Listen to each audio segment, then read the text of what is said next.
기도하시겠습니다. 진리 하나님 아버지, 거룩한 주일을 맞아 오늘도 주님께 경배와 찬송을 올려드립니다. 이 예배에 성결한 마음을 다하여 드리오니 참여한 저희 모두에게 주님의 은혜와 긍휼하심을 내려 주옵소서. 지난 한 주간 주님의 자녀로서의 삶을 잘 살 수 있도록 힘주시고 동행하여 주심에 감사드립니다. 이번 주간에 삶 가운데에도 주님께서 독수리 날개치며 올라감 같은 새 힘을 부어 주옵소서. 대통령이 또한 새로운 정부로서의 힘을 다하여 노력하고 있으나 하나님 경제와 여러 분야에 있어서 어려움을 지금 겪고 있습니다. 하나님 이 어려움 속에서 또 능력을 더하여 주시어서 이 경제가 회복되고 나라가 더욱더 주님 보시기 아름다운 나라로 되어질 수 있도록 주님 돕는 손길들을 대통령을 중심으로 하나님께서 도와주시고 함께하여 주시옵소서. 또한 하나님, 저희들 모두가 다 온 힘을 다하여 하나님 나라를 완성하고자 이곳에서 하나님의 사람을 양성할 수 있도록 또한 모든 환경을 열어주시니 감사합니다. 가장 가까이에 있는 전인교회에서 힘을 다해 주의 뜻을 이루는 몸된 교회로서의 역할을 감당케 하시니 또한 감사드립니다. 더불어 더욱 이 지역과 학교에 든든한 버팀목이 되도록 축복에 축복을 더하여 주옵소서. 오늘 말씀을 전해주시는 조영래 담임 목사님께 능력을 갑절로 주시어 하나님의 필요를 넉넉히 채우시는 목사님 되도록 하옵소서. 주변에 또한 돕는 손길 그리고 지체들이 각각의 역할을 충분히 감당하여 더욱더 인재의 덕이 있게 하옵소서. 하나님 또한 저희들이 지금 12학년들이 막바지 또한 진로를 위해서 애쓰고 노력하고 있습니다. 하나님 각각의 결과에 따라서 또한 거기에 좌절하지 아니하고 더욱더 힘을 내어서 새로운 도전과 또한 앞길에 해야 될 것들을 넉넉히 감당할 수 있는 우리 졸업생들 될 수 있기를 간절히 소망합니다. 더불어서 또한 유학과정에 있는 우리 6학년 학생들에게도 하나님 한없는 사랑으로 늘 함께하여 주시어서 저들이 그곳에 처한 환경이 각각 다를지라도 그것들을 넉넉히 이길 수 있도록 능력을 더하여 주시고 또한 저들이 날마다 하나님의 이름을 부르며 그 어려운 시기를 하나님 겪어낼 수 있도록 도와주시옵소서.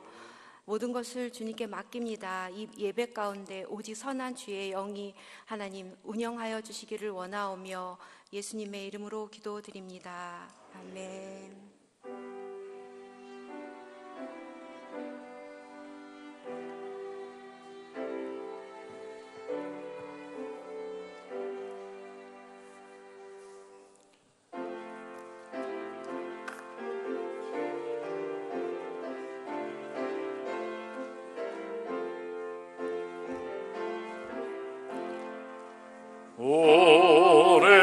오랫동안 기다리던 주님 담임하셔서 죄에 매인 백성들을 자유하게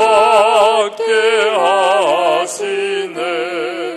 주는 우리 소망이요 힘과 위로 되시니 오래 기다리던 백성 많은 복을 받겠네. 모든 백성 구하려고 임금으로 오시니 영원토록 우리들을 친히 다스리시네. 죄로 상한 우리 마음 은혜로써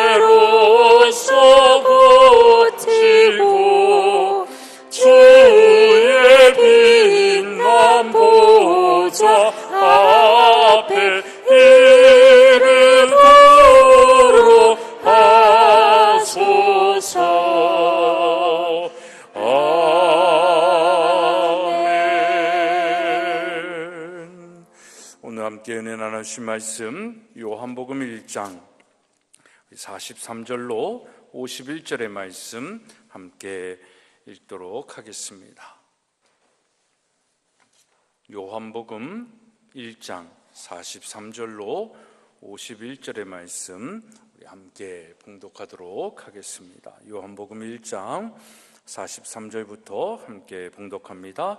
이튿날 예수께서 갈릴리로 나가려 하시다가 빌립을 만나 이르시되 나를 따르라 하시니 빌립은 안드레와 베드로와 한 동네 벳세대 사람 빌립이 나다나엘을 찾아 이르되 모세가 율법에 기록하였고 여러 선지자가 기록한 그 일을 우리가 만났으니 요셉의 아들 나사렛 예수니라.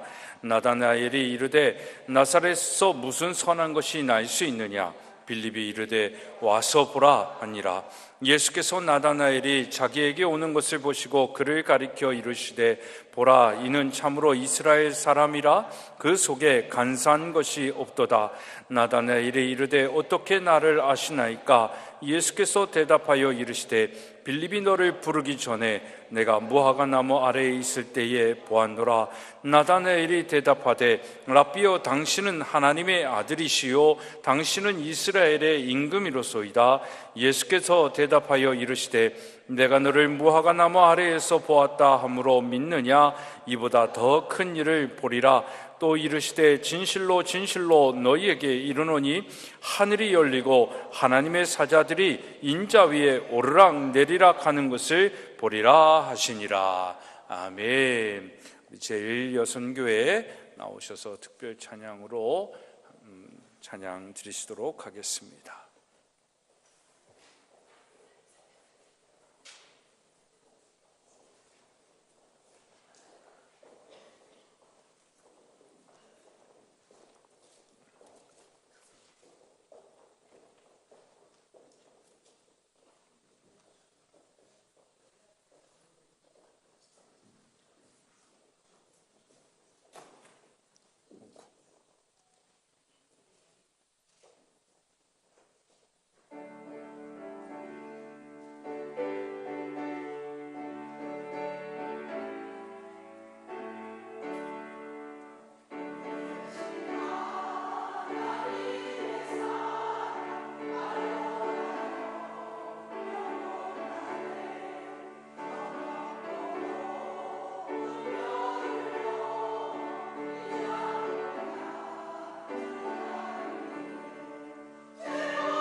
아멘.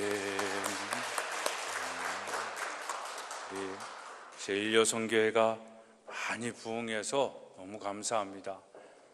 나눠야 되겠죠? 그렇죠? 네.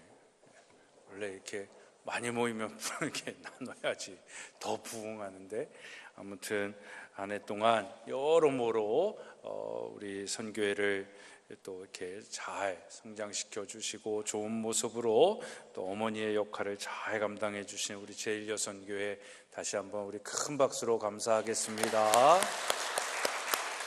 기도하겠습니다. 하나님 감사합니다. 연말을 맞이하는 저희들에게 더 깊이 예수 그리스도를 생각하게 하여 주시고, 또 오늘 예배 가운데 하나님의 마음과 생각으로 더 변화되어지고 깨어지고 성장하기를 원합니다. 성령님께서 말씀하여 주시고 귀 있는 자 되게 하여 주시고, 좋은 밭에 하나님의 말씀의 씨앗이 뿌려져 정말 30배, 60배, 100배의 열매가 있는 그런 하나님의 음성이 들려지게 하여 주옵소서. 예수 그리스도의 이름으로 기도드리옵나이다. 아멘. 할렐루야. 날씨가 많이 추워졌는데 오늘은 좀 풀리는 듯한 느낌이 드네요. 하여튼 여러분들, 우리 학교는 이번 주간에, 지난 주간에 A형 독감 때문에 아주 그냥 한 반이나 되는 인원이 집에 가는 그런 일들도 있었고, 우리 오늘 박선아 선생님도 A형 독감에 걸리셔서 또 예배 함께 하지 못했는데, 하여튼 여러분들 겨울 기간 건강하시고 잘 성령 충만함으로 생활하시기를 부탁하며 축복합니다. 제인 오스틴이 세계적인 명저 오만과 편견이라는 책이 있습니다.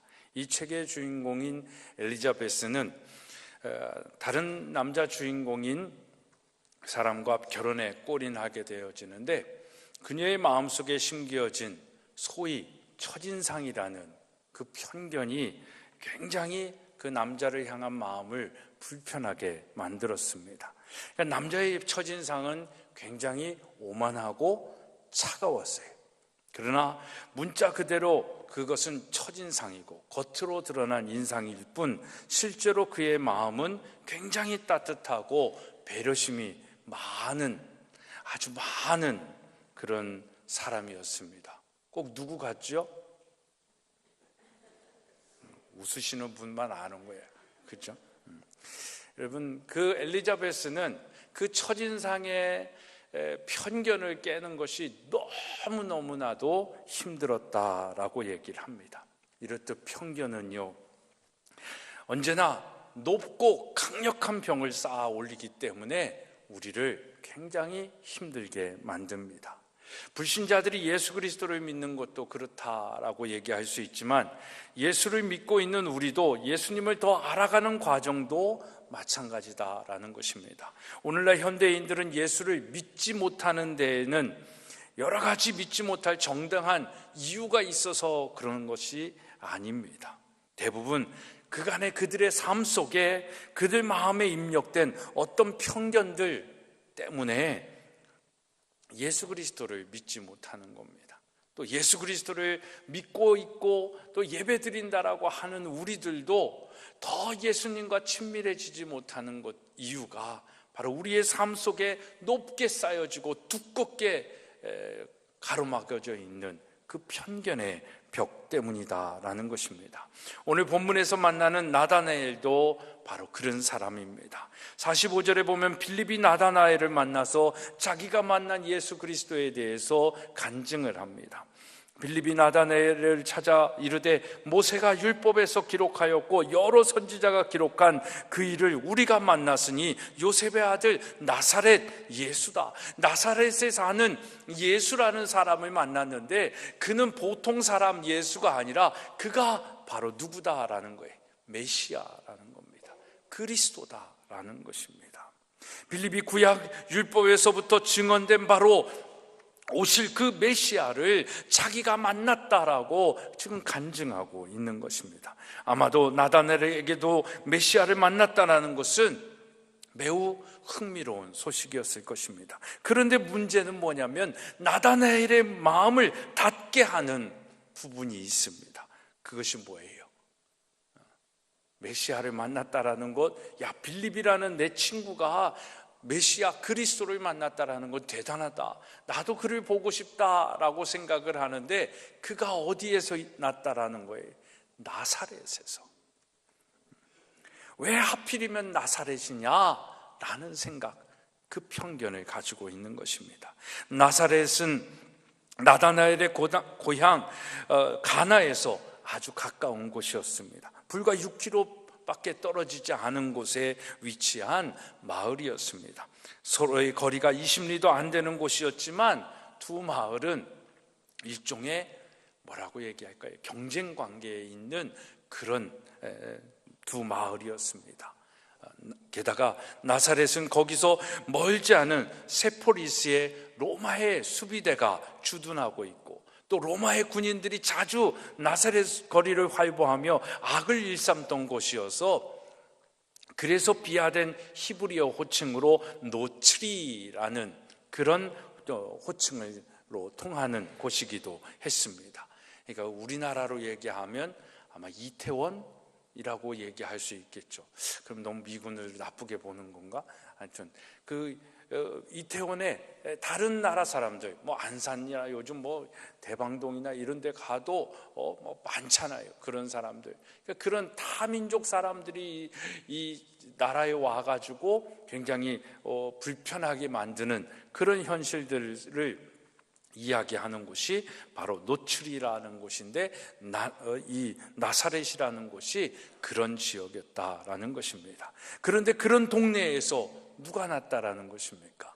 메시아가 났다라는 것입니다. 그러니까 이 나다나엘의 마음속에는 그건 말도 안 된다라는 그런 생각을 한 것입니다. 그리고 오늘 본문 48절에 보면 이 나다나엘이 무화과 나무 아래에 있었다라고 기록한 것을 보면, 나다나엘이 거기서 무엇을 하냐면 아마 성경을 읽었을 것이다 라고 얘기할 수 있습니다. 왜냐하면 탈무드에 보면 경건한 유대인의 남자들은 큰 나무 아래서 하루에 한 번씩 성경을 읽도록 그렇게 권고를 하고 이야기를 했다라는 것입니다. 그래서 아마 또 나다나엘은 성경을 매일같이 읽으면서, 그래서 메시아가 유대 땅 베들레헴에 탄생해야 한다라는 그 지식은 가지고 있었을 것입니다. 그런데 지금 예수님이 어디에 계신다? 나사렛에서 사는 사람이다라고 이야기를 듣는 것입니다.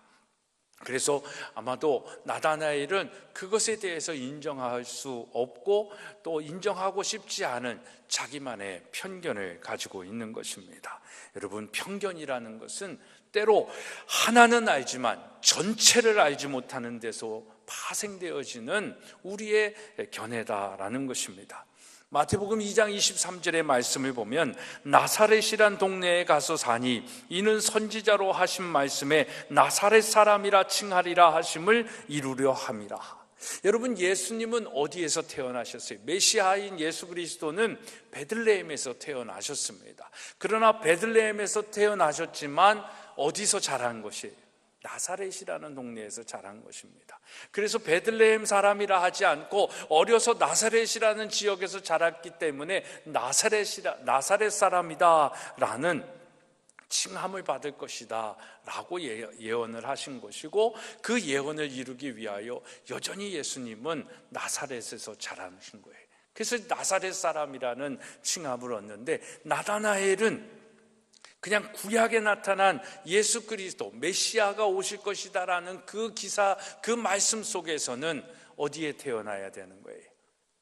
베들레헴에 태어나고 베들레헴 사람이다라고 생각해야 된다라는 자기의 고정관념, 자기의 식견이 있었던 것입니다. 그렇습니다, 여러분. 무지는 편견의 가장 거대한 원천이다라는 것입니다. 우리가 전체를 보고 한다면 우리는 편견의 노예가 될 필요가 없습니다. 근데 우리가 알고 있는 것은 지극히 부분적입니다. 그리고 내가 아는 것만 맞다라고 얘기하고 그것만 진리라고 생각하고 그것을 기준으로 의라라고 생각을 하고 그 알고 있는 것을 지켜 행하는 것을 의로운 삶이다라고 착각하고 살기 때문에 우리는 편견에 빠져 사는 것입니다.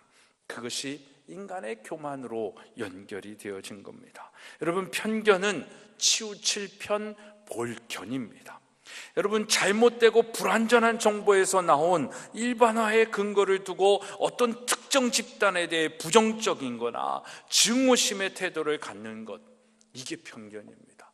오늘 우리나라에 팽배되어져 있는 이 편견이 얼마나 많이 있겠습니까? 많이 있습니까? 우리 스스로에게도 예를 들면 장애인에 대한 편견이 있잖아요. 장애인은 무능할 것이다 라고 생각하는 편견. 근데 장애인 중에 사실 우리보다 더 대단한 사람들이 얼마나 많이 있습니까? 특히 우리나라는 지역적으로, 정치적으로, 문화적으로, 종교적 편견을 가지고 살아가고 있는지 모릅니다. 특히 21세기를 맞이하면서 정말 이 기독교에 대한 포스트 모던 시대에 살면서 이 기독교에 대한 편견의 시대에 살고 있는 거예요. 그러니까 우리가 예수 믿는 것이 참 쉽지 않은 그런 시대가 된 것입니다. 하지만 여러분, 우리가 어떤 편견을 가지고 있든지 간에 그 편견을 버리면 숲이 보이는 거예요. 우린 나무 하나만 보고 있는데 그 편견을 버리면 우리가 보지 못했던 숲이 보이는 거예요. 또 숲에 대한 편견을 보이면 뭐가 보일까요? 산맥이 보이는 겁니다. 태백산맥이 보이는 거예요. 그냥 산 하나만 보는 것도 대단한 건데 그 산을 뛰어넘어서 그 산맥을 볼 수 있는 식견이 생긴다라는 것입니다. 그래서 편견을 깨면 그렇게 우리의 눈이 확장이 되어지는 것이고, 편견을 빼면 우리에게 진실이 보입니다. 문제는 이것입니다. 우리 안에 너무나 많은 편견들이 형성되어서 진리를 보고 있지 못하다라는 거예요. 예수 그리스도를 믿고 진리의 말씀을 듣고 읽고 보고 있음에도 불구하고 우리의 편견에 사로잡혀 그 진리의 산을 보지 못하고 그 진리의 산맥을 뚫고 있지 못하다라는 것입니다. 여러분, 우리가 은혜를 누리지 못하는 것도 어떻게 보면 복음보다, 말씀보다 더 강력한, 우리가 살면서 경험한, 우리가 알고 있는 그 편견 때문에, 내가 생각하고 싶은 대로 생각하고 싶고 나에게 갇혀있는 생각 때문에 우리가 하나님이 주시는 은혜를 누리고 있지 못하는 겁니다. 우리의 과학적 지식이, 일상의 상식이 편견이 되어 말씀을 말씀 자체로 받아들이지 못하는 거예요. 그래서 이해하고 싶은 것만, 이해되어지는 것만, 내 상식과 내 지식에서 이해되어지는 것만 이해하려니까 믿어지지도 않고, 믿지 않으니까 은혜를 누리지도 못하는 것입니다. 근데 그 지식에 여러분들의 한계를 뛰어넘어서 믿으면 그것들이 더 보이는 거예요. 그것이 보이면 은혜로다 라고 고백하게 되어지는 것입니다. 그래서 사랑하는 여러분, 예수님과 우리 사이에 있던 이 편견의 벽이 무너지는 그날이 바로 여러분들의 삶 속에 은혜의 날이요, 구원의 날이요, 예수님과 사랑이 비로소 시작되어지는 날인 것입니다. 혹시 아직도 여러분 안에 존재하는 예수님에 대한 편견이 있습니까? 하나님을 믿는 믿음에 대한 편견이 있습니까? 교회에 대한 편견이 있습니까?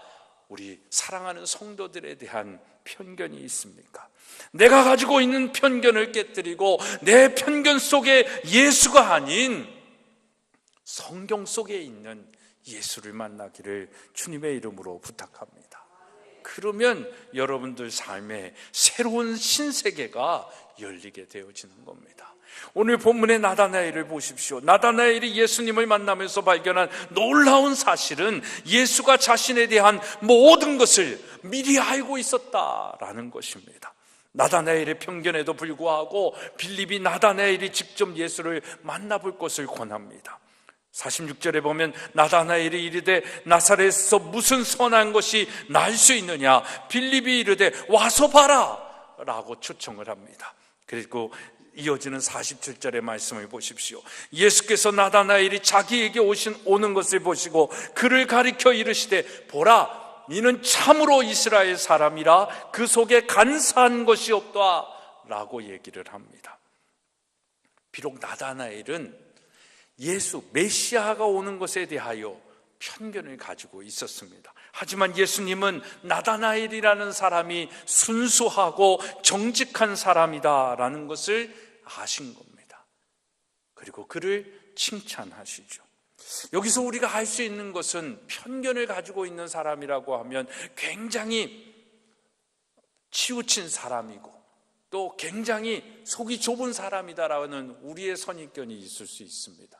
하지만 편견을 가진 사람은 나다나엘 같은 사람이 될 수 있어요. 굉장히 착한 사람이고 정직한 사람이고 예수님이 인정하실 만한 그런 사람임에도 불구하고 편견을 가지고 있다라는 것이죠. 성격이 나쁘고 못된 사람만 편견이 있는 그것마저도 우리의 편견일 수 있다라는 것입니다. 소위 말하는 괜찮은 사람들도 편견을 가지고 있는 것이죠. 여러분, 나사렛에서 무슨 선한 것이 날 수 있겠냐라는 이 편견을 가진 나다나엘은 예수님이 자기를 알고 있다라는 사실에 굉장히 충격을 받습니다. 그리고 예수님이 인정하는 순수하고 정직한 사람으로 자기가 예수님께 불림을 받고 있다라는 것에 아마 놀라움을 표현하지 않을 수 없을 것입니다. 나다나엘은 그런 자신의 내면을 예수님이 알아주시는 순간 자신이 가지고 있는 편견의 복은 아마도 무너져 내리기 시작했을 것입니다. 그리고 나다나엘이 이렇게 얘기합니다. 48절에 나다나엘이 이르되 어떻게 나를 아시나이까? 라고 고백을 합니다. 그러자 예수님은 더 놀라운 사실을 말씀하십니다. 48절에 예수께서 대답하여 이르시되 빌립이 너를 부르기 전에 내가 무화과 나무 아래에 있을 때에 너를 보았다 라고 얘기하십니다. 여러분, 이 나다나엘이 여러분이라고 생각을 해보십시오. 지금 나다나엘이 조형래이고 여러분들이에요. 예수님이 나다나엘만 알았을까요?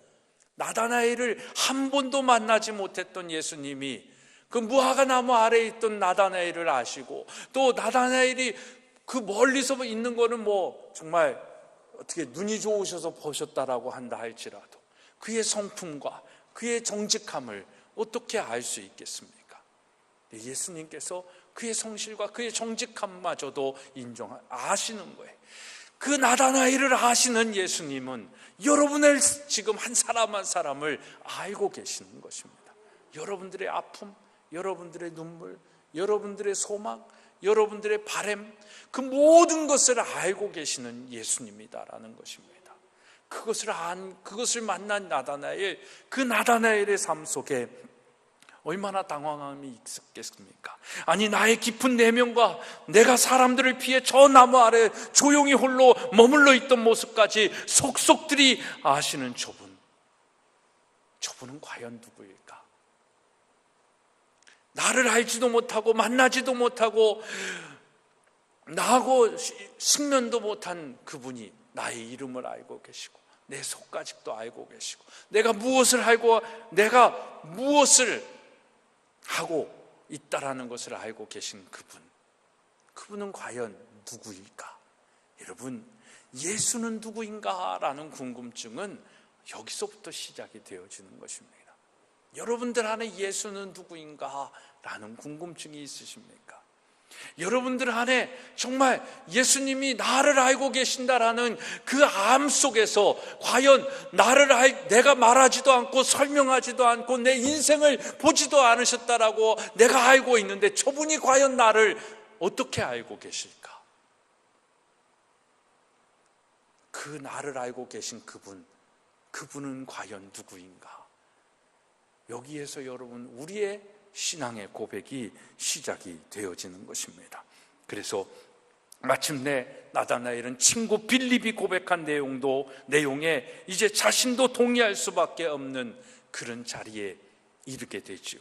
그리고 어떻게 고백합니까?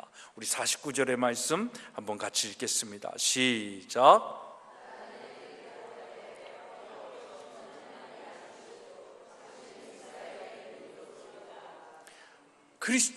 주는 그리스도시요 살아계신 하나님의 아들이십니다. 주님께서는 이스라엘의 왕입니다. 만왕의 왕이십니다 라고 고백을 하는 것입니다.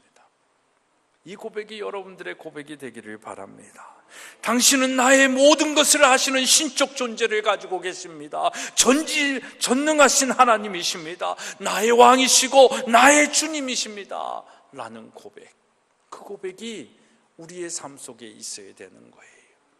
나다나엘의 고백이요, 베드로의 고백이요, 빌립의 고백이 아닌 내 자신의 고백이어야 된다라는 것입니다. 예수님이 위대한 존재 혹은 위대한 스승이라는 것은 이 세상 모든 사람들도 인정하는 것입니다. 그러나 그 정도의 고백에서 머무는 것이 아니라 이제 그런 예수님은 그냥 우리가 알고 있는 지식에서의 그 예수님이 아니라 그 편견을 깬 이제 정말 신적인 존재로서, 나를 구원할 자로서, 나를 정말 나의 왕되심을 인정하면서 고백할 수 있는 그 고백이 있어야 되는 것입니다. 그런 신적 존재를 경험하는 은혜가 저와 여러분들에게 있기를 간절히 소망합니다. 여러분, 그 고백이 있고 그 고백 속에 우리가 가지고 있는 편견이, 예수 그리스도에 대한 편견, 신앙에 대한 편견, 교회에 대한 편견, 여러분들의 삶에 대한 신앙의 편견이 깨지지 않는 한 우리의 인생 속에 새로운 지평선이 열리지는 않는 것입니다. 오직 우리가 그를 하나님의 아들로, 아니 그를 하나님으로 인정하고 고백할 때 비로소 우리의 삶 속에 새로운 삶이, 새로운 역사가, 새로운 인생이 비로소 시작되어지는 것입니다. 그걸 성경에서 뭐라고 얘기하는 거예요?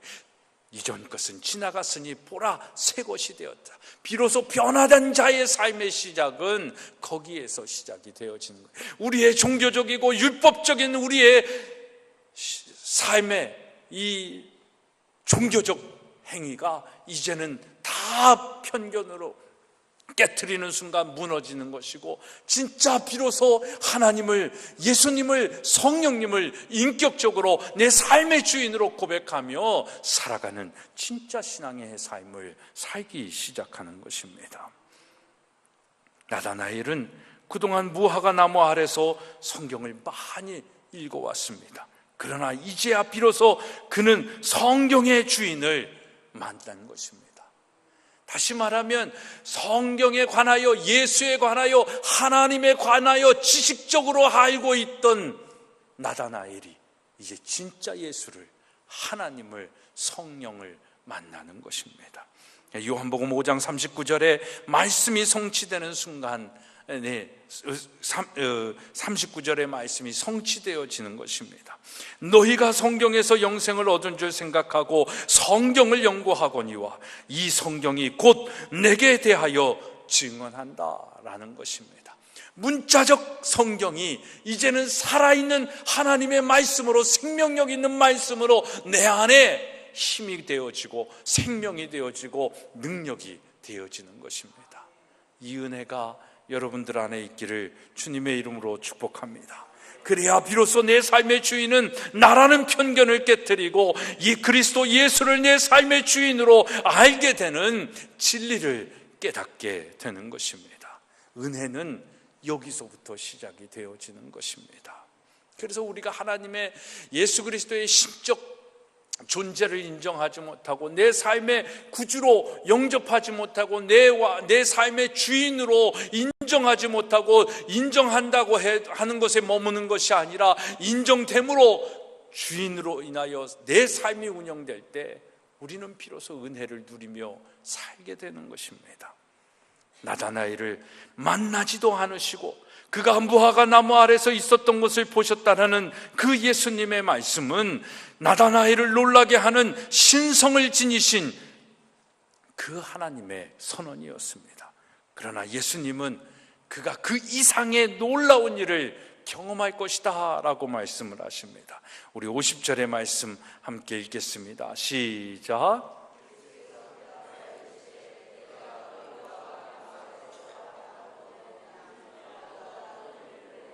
도대체 이보다 더 큰 일은 여러분 무엇일까요? 우리 51절 말씀도 읽겠습니다. 시작. 또 이르시되 진실로 진실로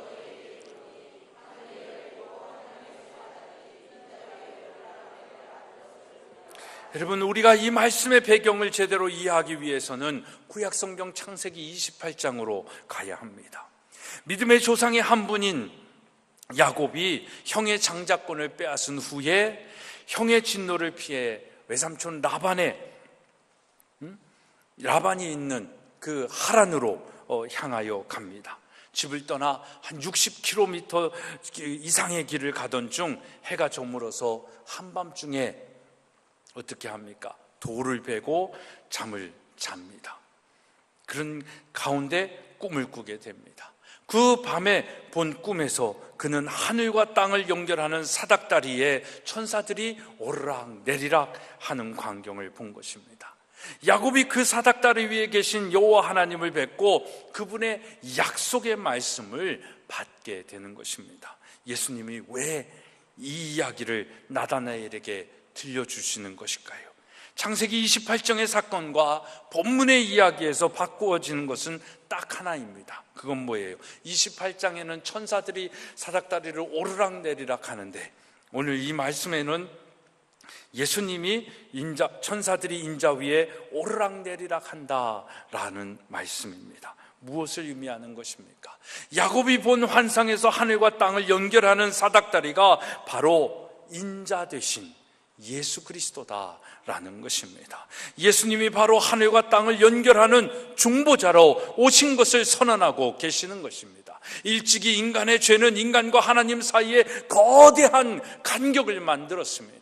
이것을 인간의 도덕적이고 율법적인 삶을 통하여 메우려고 수도 없이 노력했지만 이 간격을 메울 수가 없었던 것입니다.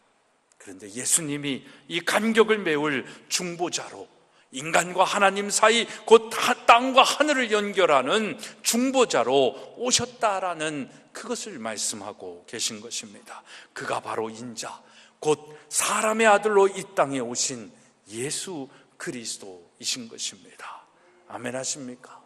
여러분, 하나님은 한 분이시요 또 하나님과 사람 사이의 중보자도 한 분이시니 곧 사람이신 그리스도 예수라. 디모데전서 2장 5절에 그렇게 말씀하고 있습니다. 여러분, 그런 차원에서 우리는 중보기도라는 표현은 좀 조심스럽게 사용해야 할 필요가 있습니다. 우리는 결코 중보자가 될 수 없습니다. 중보기도라는 것은 천주교에서 쓰는 용어였습니다. 근데 어느덧 기독교에서 많이 사용하는 그런 용어가 되었습니다. 하나님과 우리 사이의 중보는 디모데후서 전서 2장 5절의 말씀을 근거로 봐도 예수 그리스도만 하실 수 있는 거예요. 우리가 중보자가 될 수가 없습니다. 우리가 그런 신적 존재의 자리에 있을 수 없다라는 것입니다. 하나님과 우리 사이의 중보는 예수님만 가능한 것이고 인간과 인간 사이에는 그래서 중보가 아니라 도고라는 얘기를 쓰는 거예요. 그래서 우린 중보기도라는 단어를 쓰지 않고 도고기도다라는 것입니다. 디모데후서 2장 1절과 2절의 말씀을 보면 그러므로 내가 첫째로 권하노니 모든 사람을 위하여 간구와 기도와 도고와 감사를 하되 임금들과 높은 지위에 있는 모든 사람을 위하여 하라. 이는 우리가 모든 경건과 단정함으로 고요하고 평안한 생활을 하려 함이라. 만약에 중보가 가능했다면 여기에 중보라고 썼겠죠. 근데 헬라어적인 의미로는 중보나 도고나 동일한 언어를 씁니다. 그러니까 조심스러운 표현이다라는 것입니다. 도고는 빌도자와 고할 고자입니다. 그 합성어의 문자적으로 보면 기도로 고한다라는 뜻인데 이거는 남들을 위해서 나 아닌 다른 사람들을 위하여 기도할 때 쓰는 표현입니다. 그러니까 중보는 하나님과 인간의 사이를 연결하는 건 오직 예수 그리스도만이 하실 수 있는 것이고 그 은혜를 받은 사람들이 인간과 인간의 사이 속에서의 기도는 중보가 아니라 도고라는 것입니다. 그래서 하나님과 우리 사이의 중보자는 인간이 아닌 예수님만 가능하다는 교리적 차원에서 중보 기도라는 표현보다는 도고 기도라는 것이 맞다라는 것입니다. 여러분, 그렇다면 예수님이 오늘 우리의 중보자가 되셨다라는 것은 어떤 것을 의미하고 있습니까? 다시 야곱의 사건으로 돌아가서 생각해 보면, 야곱은 죄를 지은 후 죄책감을 하나로 안고 두려워하며 도망하던 불안한 그런 삶을 살았습니다. 그런 그에게 중보자이신 예수님이 찾아오셨습니다. 그런데 그를 책망하고 벌 주시는 것이 아니라 중보자 되신 예수님께서 용서하십니다. 사랑하십니다. 그리고 더 나아가서 그 야곱을 축복하시는 거예요. 그래서 하나님과의 관계가 회복이 되어집니다. 그러면서 그가 어디로 가든지 천사들을 통해 지키며 그를 인도하시고 먹을 것과 입을 것을 주실 것이라고 약속하십니다. 그는 잠에서 깨어 일어나 하나님이 자기를 만나 주신 그 은혜를 기억하면서 그 돌베개를 베고 잔 그곳을 뭐라고 얘기합니까? 베델이다라고 얘기를 합니다. 베델은 하나님의 집이다라는 것입니다. 그런 의미에서 야곱이 본 환상은 어느 날 중보자이신 예수 그리스도가 그 역사의 지평선에서 오실 때 일어날 엄청난 새 시대의 예언을 의미하는 것이다라는 것입니다. 옛 언약인 율법에 비추어 보면 야곱이라는 사람에게는 소망이 없었습니다. 그는 당연히 벌을 받고 심판을 받아야 할 죄인이었습니다. 그는 하나님에게 나아갈 길이 단절되어 부르짖고 방황하다가 인생을 끝내야 할 그런 존재였다라는 것입니다. 그런데 하늘에서 땅으로 은혜의 사닥다리가 펼쳐졌습니다. 그는 뜻밖의 은혜를 입고 천사들의 도움을 받으며 저 위에 계신 여호와 하나님 아버지께로 나아가 그를 경배하고 그의 축복을 경험하며 살아가게 된 것입니다. 이게 신약의 시대에 오고 오늘 우리에게는 어떻게 다가오는 것입니까? 예수 그리스도로 인하여 정말 죽을 수밖에 없는, 정말 하나님을 경험할 수도 없는 그런 우리가 예수 그리스도를 통하여 이 땅에 아기 예수로 오신 그 예수 그리스도의 희생과 헌신, 이 땅에 오신 그 예수 그리스도가 왕으로 오셨지만 마구간에 나시고 고난을 당하시고 죽으심을, 그 엄청난 고난을 당하신 그 예수 그리스도의 삶을 통하여, 그 은혜를 통하여 이제 율법보다 더 큰 은혜의 주인공으로 우리가 하나님을 만나 경험하게 되는 것입니다. 그래서 죄 가운데 형벌받아야 할 우리가 이제는 은혜 가운데 하나님의 자녀가 되어진 놀라운 축복을 경험하게 되는 것입니다. 이것이 바로 예수 그리스도를 구주로 영접한 자에게 주시는 하나님의 언약인 것입니다. 30대 초반에 미국 영국에서 셰익스피어의 작품인 연극 맥베스를 공연할 때 그 맥베스 역을 맡았던 연극 배우 사라 애덤스라는 배우가 있었습니다. 그녀는 건강을 잃고 죽음의 공포를 느끼던 어느 날 이 창세기 28장에 야곱이 돌베개를 베고 자는 가운데 하나님을 만나는 그 놀라운 은혜를 경험한 그것을 가지고 그 은혜를 누립니다. 그 28장을 읽으면서 그 은혜를 누리고 중보자 되신 예수 그리스도를 바라보는 순간 그녀의 마음에 하늘의 은혜가 임한 것입니다. 그리고 그 유명한 찬송가를 작곡합니다. 내 주를 가까이 하게 함은 십자가 짐 같은 고생이나 내 일생 소원을 늘 찬송하면서 주께로 나가기 원합니다. 내 고생 같이 찬양합니다. 내 고생하는 것 옛 야곱이 돌베개 베고 잠 갔습니다.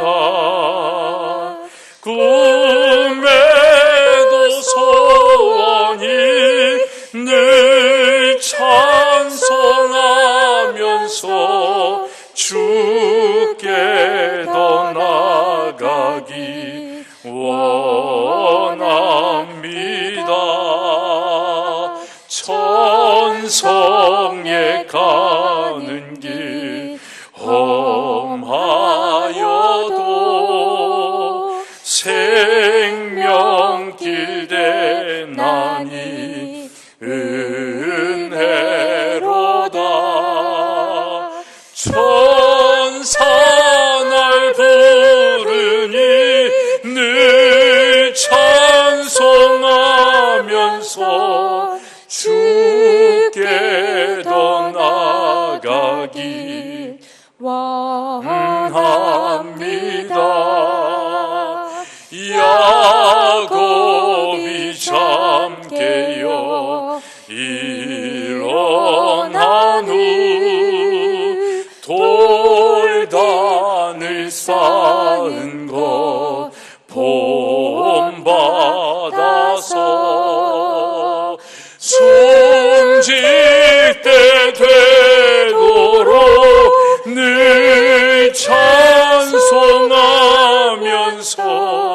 주께 더 나아가길 원합니다.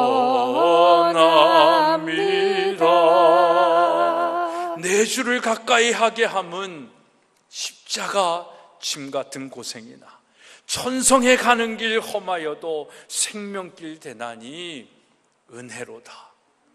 늘 찬송하면서 주께도 가까이 가기를 원합니다. 여러분, 이것이 그 예수 그리스도가 이 땅에 나한 사람을 구원하시기 위하여 오셨다라는 그 신적인 존재가 인간의 몸을 입고 오셨다라는 그 전능하신 하나님이 나를 알고 계신다라는 그 나다나엘의 이름을 알고 계신 하나님께서, 예수님께서 나의 이름을 여전히 알고 계신다라는 그 은혜, 그 이름을 알고 계신 이가 나를, 내 눈물의 의미들을, 내 아픔과 내 삶의 고통들을 여전히 다 알고 계신다라는 것, 그리고 그것을 하나님께서 지금은 고난이요 그것은 고통이지만 은혜 가운데로 우리를 인도하시겠다라는 그 언약을 믿고 사는 사람, 그 사람이 바로 그리스도인인 것입니다. 여러분, 이 믿음의 고백 주인공이 되기 위해서는 우리의 편견의 옷을 벗어야 되는 것입니다. 그리고 예수 그리스도께서 우리에게 입혀주시는 은혜의 옷을 입어야 될 줄로 믿습니다. 편견은 두 가지가 있다라고 합니다. 아무것도 모르기 때문에 가지는 편견과 잘 안다는 것 때문에 가지고 있는 편견. 오늘 본문의 주인공인 나다나엘은 나사렛 사람들을 나름대로 잘 안다고 하는 것 때문에 가지고 있는 편견이 있었습니다.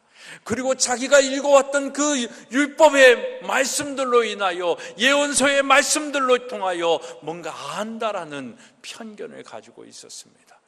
그래서 그 편견을 가지고 친구 빌립이 소개하는 예수 그리스도, 그 메시아에 대하여 처음에는 받아들일 수 없었던 것입니다. 여러분, 우리도 이런 편견 때문에 어떻게 보면 굉장히 미련하게 살고 있고 교만하게 살고 있다라는 것입니다. 우리가 알면 얼마나 알고, 또 우리가 가졌으면 얼마나 가졌고, 우리가 경험을 했으면 얼마나 경험을 했겠어요. 성경을 알면 얼마나 알겠어요. 저도 성경을 읽고 묵상하고 설교를 여러분들 앞에 이렇게 하기 위해서 준비하지만 말씀을 보면 볼수록 내가 얼마나 성경에 대하여 무지했다라는 것만 알게 되는 거예요. 그러니까 우리의 알미라는 건 너무너무나도 모르는 거예요. 모르는데 안다라고 얘기할 뿐입니다. 그게 우리의 편견이 되어서 그 알을 통하여 남을 정죄하고 남을 판단하고 시기하고 질투하는 그 모습을 갖고 사는 게 오늘 우리의 모습이다라는 거예요. 그러니까 우리는 은혜를 아직 모르는 사람이에요. 아직 신적인 존재인 여호와 하나님을 그냥 하나님 아버지라고 고백은 하고 있지만 여전히 우리는 그분이 나의 왕으로, 나의 주인으로, 나의 삶의 모든 걸 주관하신 이로 영접하지도, 또 그 영접함으로 살고 있지도 못한 우리의 인생이다라는 것입니다. 상식으로 알고 있던 어리석음, 경험 때문에 어두워진 영성, 기적을 기적으로 믿지 못하던 편견들을 오늘 이 시간 깨끗이 몰아내기를 주님의 이름으로 부탁드립니다. 윌리엄 해즐리트라는 사람은 편견은 무지의 자식이다 라고 얘기를 합니다. 오브레이 드베르라는 사람은 편견은 마음에 드는 것만 보고 있는 그대로를 보지 못한다 라고 얘기합니다. 트라이언 에드워즈는 편견에 사로잡힌 사람은 마귀에게 사로잡힌 사람이다. 편견은 진실을 볼 수 없도록 가리고 최악의 마귀이다 라고 얘기를 합니다. 여러분, 편견은 안개와 같아서 우리가 이 세상을 여행하는 동안 가장 밝은 빛을 가리고 길 위에서 만나게 되는 가장 훌륭하고 영광스러운 것을 희미하게 만드는 거예요. 그래서 우리가 가지고 있는 그 편견 때문에 예수 그리스도를 제대로 만나지 못하는 거예요. 우리가 알고 있는, 우리가 경험한 상식과 그 이론들을 깨어버릴 때 우리는 비로소 예수 그리스도를 만날 수 있는 은혜를 누리게 되는 것입니다. 사랑하는 여러분, 하나님 나라는 인간의 좁은 편견을 넘어서는 거예요. 그래서 하나님 나라에는 인종차별이 없습니다. 이기주의가 없어요. 편협한 교파주의, 분파주의, 개교회주의, 심지어 민족주의 속에 숨어있는 자만에 찬 그 우월감과 자신의 절대화를 만드는 것마저도 다 깨어버리는 거예요.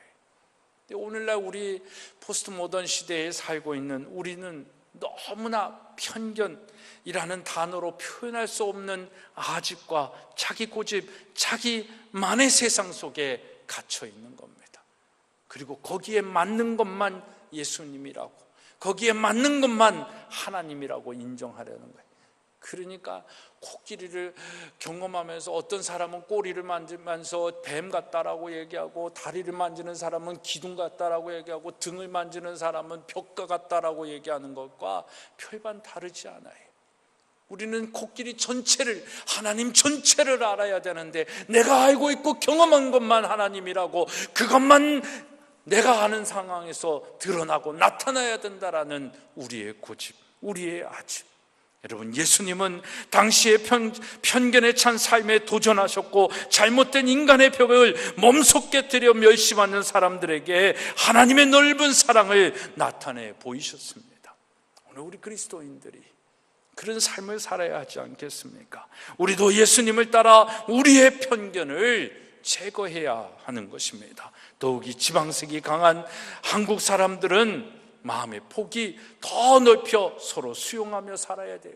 이젠 시대 속의 좌파, 우파, 세대 차이가 가장 극하게 나타나는 민족이 대한민국입니다. 그건 다시 말하면 편견이 극해져 있다라고 얘기할 수 있는 것입니다. 기독교인들은 세상에서 가장 편견이 없는 사람이어야 합니다. 공평무사한 사람이 되어야 됩니다. 왜냐하면 우리가 아직 죄인 되었을 때에 우리를 위하여 죽으신 그리스도에게서 우리는 하나님을 알게 되었고 하나님의 자녀가 된 사람들이기 때문입니다. 주님은 모든 사람들에게 인종과 사회계급과 성별에 관계없이 구원을 주십니다. 그래서 이제는 성을 깨고 동성애하는 자도 인정해줘야 된다라는 논리를 얘기하는 것이 아니라 말씀 안에서, 진리 안에서 그런 것들을 이루어 나가야 되는데, 이걸 또 왜곡한 인간들이 얼마나 많은지 모릅니다. 아무튼 여러분, 편견을 갖는다라는 것은 하나님께서 우리 모두를 사랑하시는 것을 인정하지 않는 것입니다. 위로부터 난 지혜를 따라 살고 있지 못함을 우리가 오히려 스스로 증명하고 있는 것입니다. 디모데전서 5장 21절에 하나님과 그리스도 예수와 택하심을 받은 천사들 앞에서 내가 엄히 명하노니 너는 편견이 없이 이것들을 지켜 아무 일도 편벽되게 하지 말라라고 말합니다. 엄히 우리에게 말씀하고 있습니다. 너는 편견이 없이 이것들을 지켜 아무 일도 편벽되게 하지 말라. 여러분, 사회적인 지위, 학벌, 용모, 돈 등의 외모로 판단하거나 편견과 선입견을 가질 때 절대로 우리는 절대적 진리를 받아들일 수가 없는 거예요. 편견을 깨워야 할 이유가 바로 어떤 우리의 인격적인 그런 더 성숙한 그런 것을 얘기하는 것이 아니라 진짜 은혜의 사람, 정말 예수 그리스도가 이 땅에 오셔서 내 죄를 사하여 주시고 하나님 자녀되게 하신 이 은혜를 경험하기 위해서 편견이 없어야 된다라는 것입니다. 마음이 청결해야 하나님을 볼 수 있다 하지 않았습니까? 편견으로 마음이 가득하면 진리이신 예수를 절대로 알 수 없고 믿을 수 없으며 천국의 밭속에 감추인 보물을 발견할 수 없는 것입니다. 사랑하는 여러분, 우리가 가지고 있는 편견을 버리고 은혜의 옷을 입은 그리스도 예수의 증인들이 다 되시기를 주님의 이름으로 축복합니다. 기도하시겠습니다. 하나님, 오늘도 우리가 은혜 안에 거하게 하여 주신 줄 믿습니다. 하나님, 정말 우리 안에 있는 이 편견을 벗어버리고 내가 알고 있고 모르고 있으면서 고집부리는 것들, 그런 편견의 삶을 사는 것이 아니라 정말 주께서 우리에게 주신 은혜를 아는 자로 살게 하여 주시옵소서. 정말 그 은혜의 주인공이 되기 위하여 정말 예수 그리스도를 내 생각에 봐온 틀 안에서 받아들이는 것이 아니라 정말 산을 보고 산맥을 보며 정말 전능하신 하나님을 경험할 수 있는 그 은혜의 주인공들 다 되게 하여 주시옵소서. 예수 그리스도의 이름으로 기도드리옵나이다. 아멘.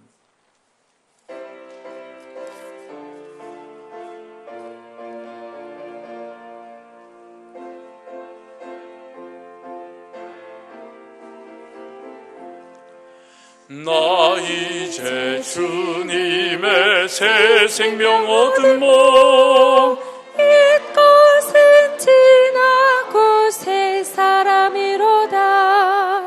그 생명 내 맘에 강같이 흐르고 그 사랑 내게서 해같이 빛난다. 영생을 누리며 주 안에 살리라.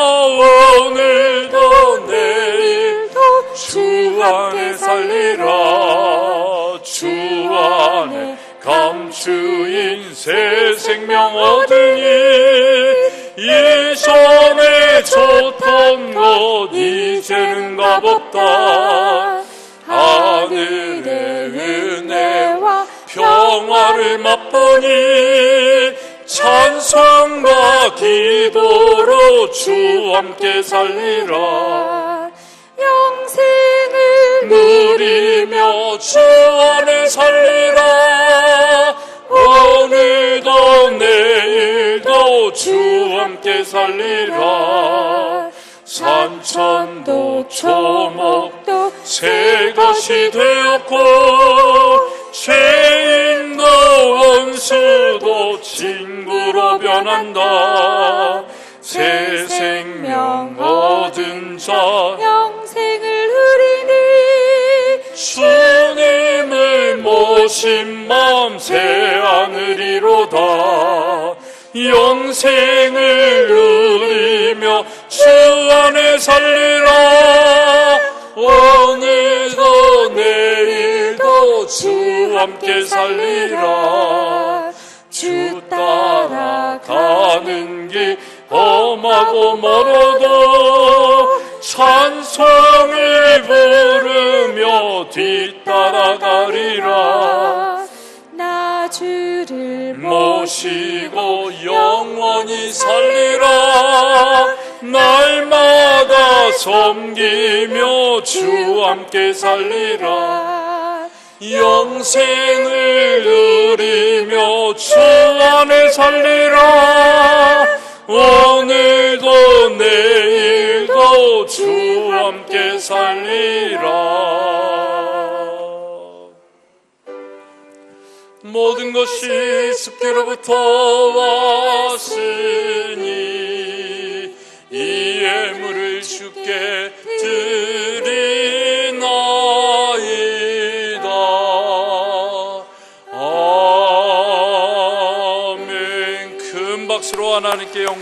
기도하겠습니다. 할렐루야. 아멘. 11조 예물 개창현 집사님, 조영래 목사, 김일학 권사님, 남수연 집사님 드리셨습니다. 감사의 예물 이시원 성도님, 조영래 목사, 구중한 안명숙 권사님 가정 하나님의 은혜와 사랑들 감사하여 드리셨습니다. 2018년 잘 마무리하고 2019년 새롭게 감사함으로 복된 한 해 맑게 맞이하게 하실 줄 믿으며 신원선 이명수 권사님 가정 주어진 모든 것에 감사하며 현예린 학생 12학년을 이끄신 하나님께 감사하며 최백규 권사님 주님 감사드립니다. 연희가 대학에 합격하여 감사드리고 기도해 주신 모든 분들께 감사드립니다. 남궁규중 이순덕 집사님 가정 어머님과 함께 지낼 수 있도록 인도해 주신 하나님께 감사하여 호흡 백선주 집사님 가정 예랑의 새로운 시작을 열게 하심을 감사하여 개창현 김은혜 집사님 가정 하나님의 방식으로 앞길을 열어주시길 감사하며 계랑 학생 또 범사에 감사하여 박경욱 장로님, 유현상 집사님, 이광목 강순자 권사님 가정, 양호인 권사님, 이용석 권사님, 총계숙 성도님, 한정관 집사님, 강영섭, 최연승 권사님 가정에서 드리셨습니다. 그리고 많은 분들이 주일원금으로 예배를 드리셨고요. 장학의 예물 김일학 권사님, 건축예물 김일학 권사님, 선교의 예물 이솜씨 선생님, 일천문제 양양옥 집사님, 양인수 집사님, 공경숙 권사님 드리셨습니다. 기도하겠습니다. 하나님, 오늘도 우리에게 베푸신 은혜가 하나님의 것임을 기억하며 각각의 제목으로 주님 앞에 예물을 드립니다. 하나님, 예물 드리는 그 믿음과 그 중심을 주님께서 아시옵고 더 큰 은혜로 또 예비하심으로 계획하심으로 채워주시고 역사하여 주시옵소서. 귀한 예물을 쓰이는 곳마다 하나님의 역사가 나타나기를 소망합니다. 정말 이 마지막 때에 이 땅의 편견의 벽을 못 무너뜨리고 복음과 은혜의 땅이 되어질 수 있도록 하나님 쓰여지는 귀한 예물 되게 하여 주시옵소서. 특별히 다음 세대들을 향한 귀한 예물로 쓰여질 때 정말 믿음의 세대들이 일어나게 하여 주시옵시고 아픔을 회복하고 치유하는 지도자들이 양성되어지는데 귀한 예물 되게 하여 주시옵소서. 소망하며 예수 그리스도의 이름으로 축복하며 기도드리옵나이다. 아멘. 자리에 앉으시겠습니다. 우리 교회의 귀한 성도님 함께 예배하고 계신데요. 우리 호욱 백선주 집사님 가정에 우리 백선주 집사님의 어머님 되시는 박수정 권사님 이 지역에 이사 오셔서 하여튼 딸 하나가 오니까 엄마 아빠도 오고 할머니도 오시고 정말 홍천군에서 우리 상줘야 돼, 그렇죠? 아무튼 우리 박수정 권사님 제가 청년 전도사 때 참 저를 많이 이뻐해 주신 권사님이시기도 하신데 이렇게 또 함께 예배 드릴 수 있는 또 축복을 주셔서 얼마나 감사한지 모릅니다. 우리 박수정 권사님 잠깐 일어나시고 우리 축복하며 환영의 박수 하겠습니다. 환영합니다. 80이 넘으셨는데도 건강하시죠? 얼마나 참 감사한지 모릅니다. 광고의 말씀 드리도록 하겠습니다. 대강절 기간 계속해서 보내고 있습니다. 여러분 정말 성탄의 날까지 더 경건하게 거룩하게 12월을 잘 지냈으면 좋겠습니다. 2018년 정기 당회가 마지막 주 30일 주일 예배 후에 있습니다. 연말 시상도 있으니까 여러분들 시간을 꼭 내셔서 참석해 주시기를 부탁을 드립니다. 이번 주 수요일 예배는 유엔젤 보이스, 텔레비에서 종종 보시는 그런 남성 사중창 이렇게 얘기하기는 좀 너무 달라져서 연예인들처럼 돼가지고 이제 그런데 유엔젤 보이스가 와서 함께 크리스마스 노래와 찬양과 함께 예배를 드립니다. 그래서 여러분들도 많이 오시고 지역에 있는 분들도 초청하셔서 우리 전인 아이들과 함께 마지막 예배를 드렸으면 좋겠습니다. 임원 선정을 위한 인사기획위원회 우리 다음 주 예배 애찬 후에 있습니다. 또 성례전 우리 우리 성탄 예배 12월 25일 성탄 예배 있는데 여러분들 그때 세례 예식 또 입교 예식 가실 분들 우리 김미아 목사님에게 신청해 주시기 바랍니다. 참 기쁜 소식입니다. 우리 올해 입시 수능을 시험을 본 우리 남궁연 계랑 학생이 둘 다 합격을 했습니다.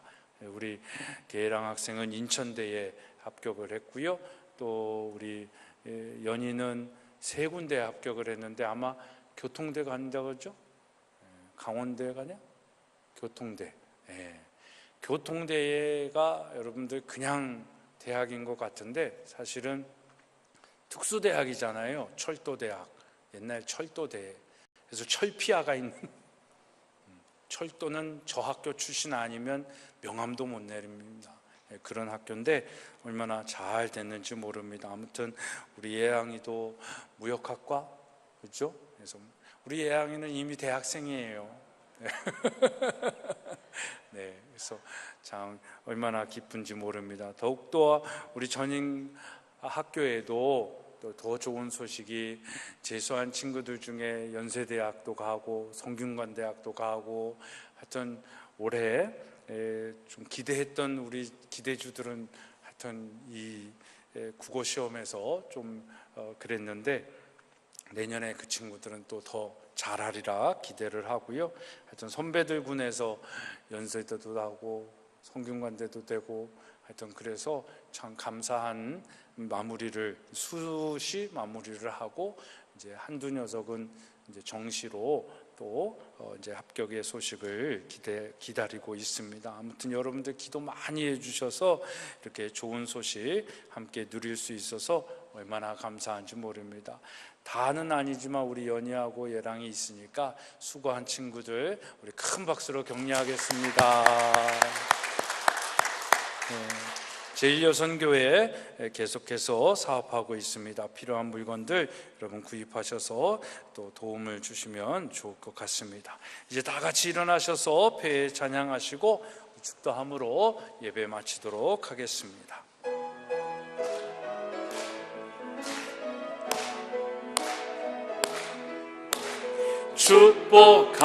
축복합니다. 주님의 이름으로 축복합니다.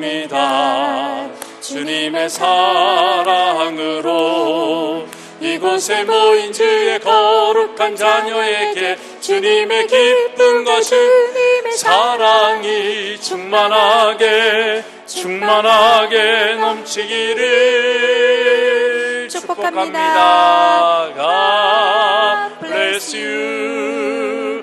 God bless you. 축복합니다. 주님의 사랑으로.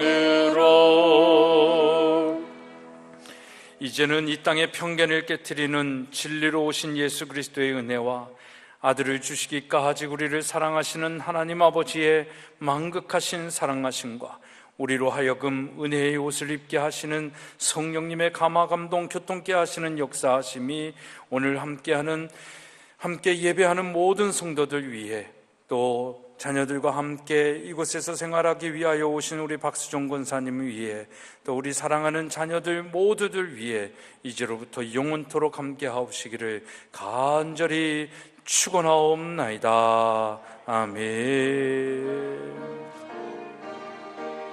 아멘. 주님 나여 주시옵소서.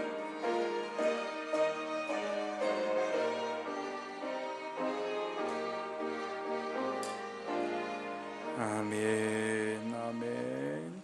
이상으로 주일날 예배를 모두 마치도록 하겠습니다. 다 내려가셔서 식탁으로 함께 교제하기 원합니다.